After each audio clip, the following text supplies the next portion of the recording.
Hi students, welcome to Anu educational studies. 6ನೇ ತರಗತಿ ಗಣಿತ ಭಾಗ 1 ಅಧ್ಯಾಯ 2 ರೇಖೆಗಳು ಮತ್ತು ಕೋನಗಳು. ಹಿಂದಿನ ವಿಡಿಯೋದಲ್ಲಿ ನಾವು ಪೇಜ್ ನಂಬರ್ 15ರಿಂದ ಪೇಜ್ ನಂಬರ್ 21ರಲ್ಲಿರುವಂತಹ ಎಲ್ಲ ಪ್ರಶ್ನೆಗಳಿಗೆ ಉತ್ತರಿಸಿದ್ದೇವೆ.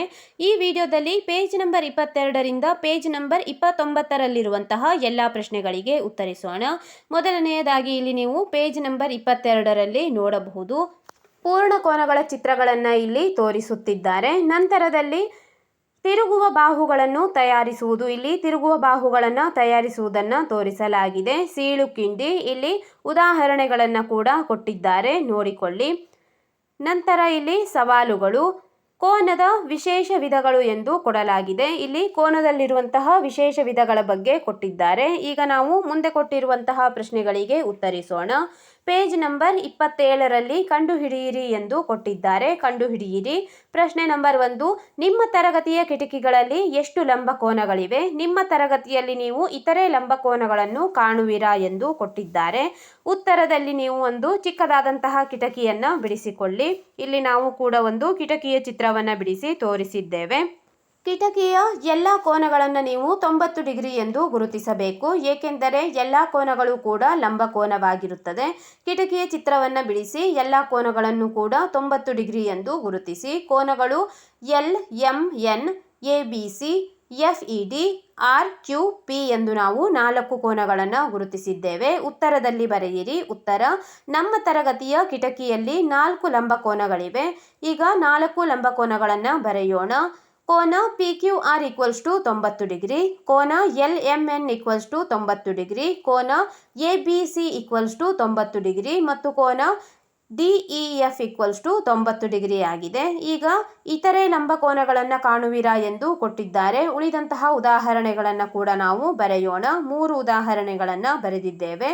ಮೊದಲನೆಯದಾಗಿ, ತರಗತಿಯ ಕಪ್ಪು ಹಲಗೆಯ 4 ಮೂಲೆಗಳಲ್ಲಿ ಲಂಬಕೋನ ಕಾಣಬಹುದು.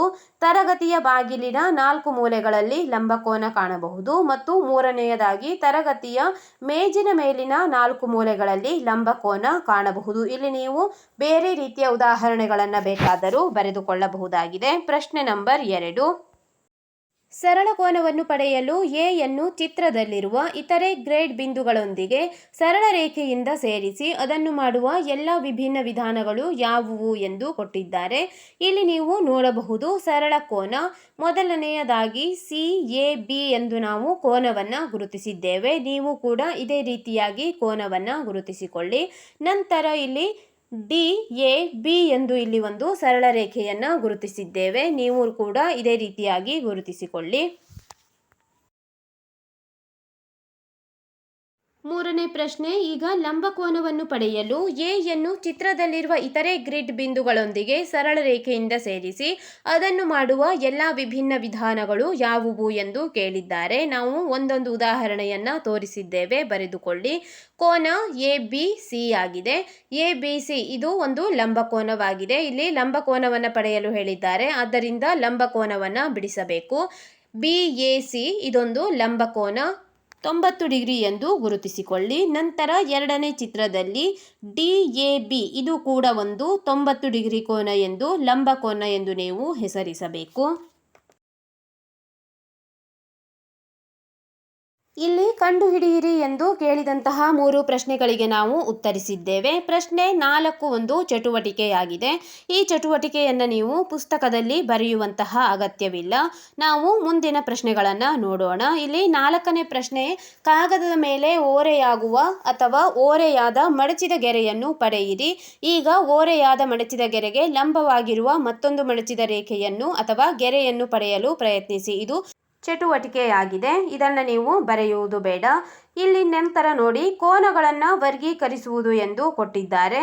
ಇದರ ನಂತರದಲ್ಲಿ ನಾವು ಕೆಳಗೆ ಕೊಟ್ಟಿರುವಂತಹ ಎಲ್ಲ ಪ್ರಶ್ನೆಗಳಿಗೆ ಉತ್ತರಿಸೋಣ. ಪೇಜ್ ನಂಬರ್ 28ರಲ್ಲಿ ಕೋನವನ್ನು ವರ್ಗೀಕರಿಸುವುದು ಎಂದು ಕೊಡಲಾಗಿದೆ.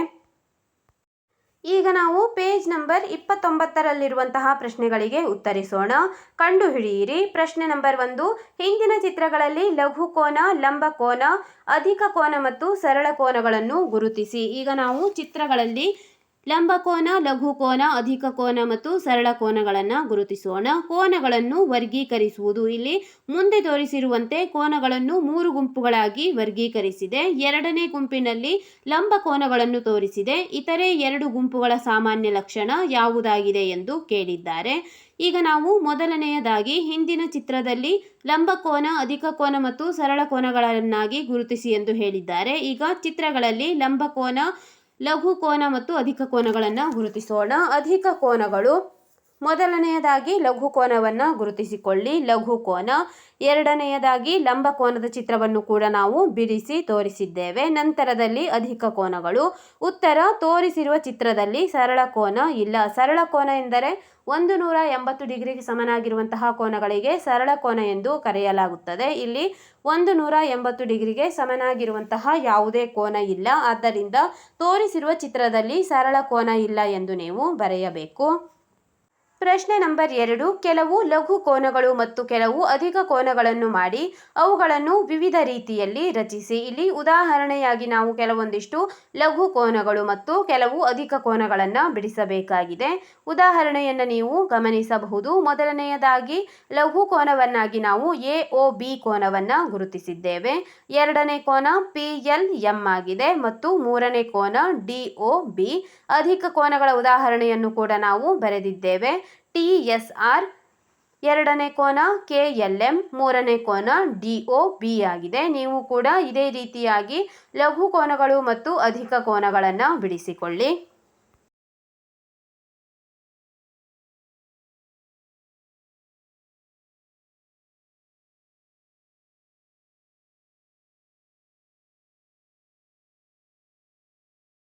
ಪ್ರಶ್ನೆ ನಂಬರ್ 3. ಲಘು ಮತ್ತು ಅಧಿಕ ಪದಗಳ ಅರ್ಥವೇನು ಎಂದು ನಿಮಗೆ ತಿಳಿದಿದೆಯೇ? ಲಘು ಎಂದರೆ ಚೂಪಾದ ಮತ್ತು ಅಧಿಕ ಎಂದರೆ ಮೊಂಡಾದ.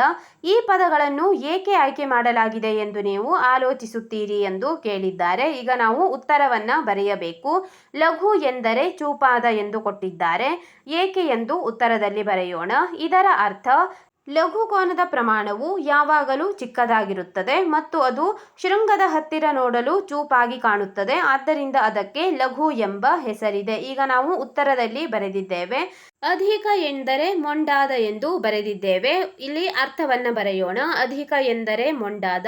ಇದರ ಅರ್ಥ: ಅಧಿಕ ಕೋನದ ಪ್ರಮಾಣವು ಯಾವಾಗಲೂ ಲಘು ಕೋನಕ್ಕಿಂತ ದೊಡ್ಡದಾಗಿರುತ್ತದೆ ಮತ್ತು ಅದು ಶೃಂಗದ ಹತ್ತಿರ ನೋಡಲು ಮೊಂಡಾಗಿ ಕಾಣುತ್ತದೆ. ಆದ್ದರಿಂದ ಅದಕ್ಕೆ ಮೊಂಡಾದ ಎಂಬ ಹೆಸರಿದೆ. ಈಗ ನಾವು ಲಘು ಕೋನ ಮತ್ತು ಅಧಿಕ ಕೋನಕ್ಕೆ ಚೂಪಾದ ಮತ್ತು ಮೊಂಡಾದ ಎಂದು ಏಕೆ ಹೆಸರಿಸುತ್ತಾರೆ ಎಂದು ಬರೆದಿದ್ದೇವೆ. ಉತ್ತರವನ್ನು ನೋಡಿ ಬರೆದುಕೊಳ್ಳಿ.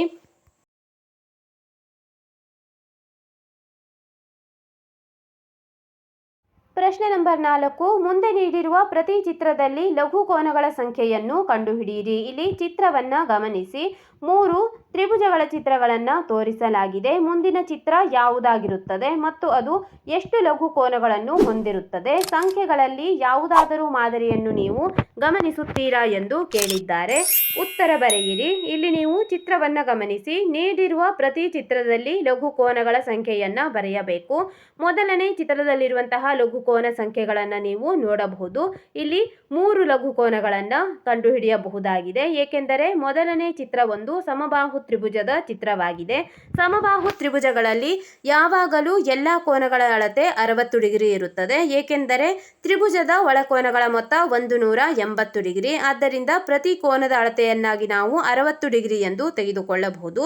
ಇಲ್ಲಿ 3 ಕೋನಗಳನ್ನು ನಾವು ನೋಡುತ್ತೇವೆ. ಆದ್ದರಿಂದ ಮೊದಲನೇ ಚಿತ್ರದಲ್ಲಿರುವ ಲಘು ಕೋನಗಳು 3 ಎಂದು ಬರೆದುಕೊಳ್ಳಿ. ಚಿತ್ರದಲ್ಲಿ ಅಥವಾ ಎರಡನೇ ಚಿತ್ರದಲ್ಲಿರುವ ಲಘು ಕೋನಗಳು, ಇಲ್ಲಿ ನೀವು ಚಿತ್ರವನ್ನು ಗಮನಿಸಿ. ಎರಡನೇ ಕೋನದಲ್ಲಿ 12 ಕೋನಗಳನ್ನು ಗುರುತಿಸಬಹುದಾಗಿದೆ. ಆದ್ದರಿಂದ ಎರಡನೇ ಚಿತ್ರದಲ್ಲಿರುವ ಲಘು ಕೋನಗಳ ಸಂಖ್ಯೆ 12. ಮೂರನೇ ಚಿತ್ರದಲ್ಲಿರುವ ಲಘು ಕೋನಗಳು 21. ಇಲ್ಲಿ ಎರಡನೇ ಚಿತ್ರದಲ್ಲಿ ಒಂದು ತ್ರಿಭುಜದ ಒಳಗೆ ಇನ್ನೊಂದು ತ್ರಿಭುಜವನ್ನು ಇರಿಸಿದ್ದಾರೆ. ಮೂರನೇ ಚಿತ್ರದಲ್ಲಿ ಒಂದು ತ್ರಿಭುಜದ ಒಳಗೆ ಇನ್ನೊಂದು ತ್ರಿಭುಜವನ್ನಿರಿಸಿ ಅದರೊಳಗೆ ಇನ್ನೊಂದು ಚಿಕ್ಕದಾದಂತಹ ತ್ರಿಭುಜವನ್ನು ಇರಿಸಲಾಗಿದೆ. ಆದ್ದರಿಂದ ಮೂರನೇ ಚಿತ್ರದಲ್ಲಿರುವಂತಹ ಲಘು ಕೋನಗಳ ಸಂಖ್ಯೆ 21.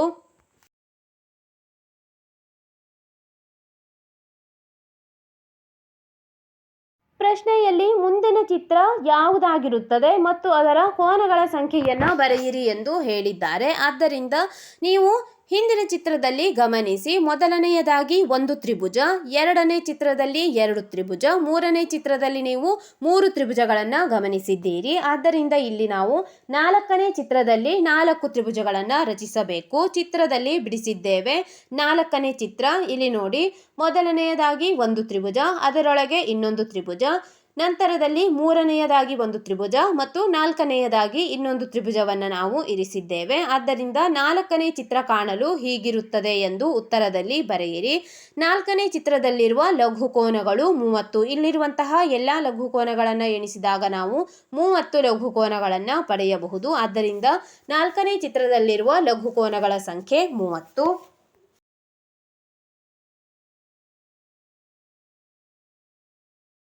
ಈ ವಿಡಿಯೋದಲ್ಲಿ ನಾವು ಪೇಜ್ ನಂಬರ್ 22ರಿಂದ ಪೇಜ್ ನಂಬರ್ 29ರಲ್ಲಿರುವಂತಹ ಎಲ್ಲ ಪ್ರಶ್ನೆಗಳಿಗೆ ಉತ್ತರಿಸಿದ್ದೇವೆ. ಮುಂದಿನ ವಿಡಿಯೋದಲ್ಲಿ ಪೇಜ್ ನಂಬರ್ 30ರಿಂದ ಇನ್ನುಳಿದಂತಹ ಎಲ್ಲ ಪ್ರಶ್ನೆಗಳಿಗೆ ಉತ್ತರಿಸೋಣ.